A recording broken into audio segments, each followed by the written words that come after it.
Hello, this is Jomabag Vlog. This is my video for today.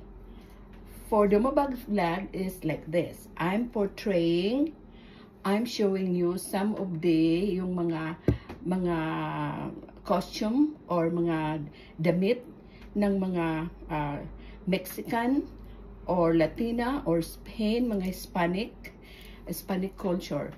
Yung nalaman ko lang, ito ang nakita ko sa kanila. Of course, marami silang mga damit, pero ito lang nakikita ko. Example of a Mexican costume. Ole, ole, ole, ole, andale, andale, andale. Ole, ole, ole, ole, andale, andale. Chup, chup, chup, chup, chup, chup, chup. And then, ang nalaman ko rin sa Spain ay ganito. I-ano ko sa'yo. Sabi nila, in Spain, I am the famous caballera. I fight the bravest bull of the land. And the music of the band say cha-cha, I also cha-cha. Cha-cha-cha, cha-cha-cha, cha-cha-cha. In Spain, I am the famous caballera.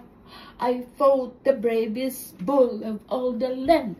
Of the first music of the band say cha-cha, cha-cha-cha, cha-cha-cha, cha-cha-cha. That's from Spain. They're famous of the bull. They're famous of the caballero who fought the bravest bull of all the land. And the Mexican also, of course, they can use the fan like this. Can also andale, andale, andale, andale. Bésame, bésame mucho. Bésame, bésame, bésame, bésame mucho.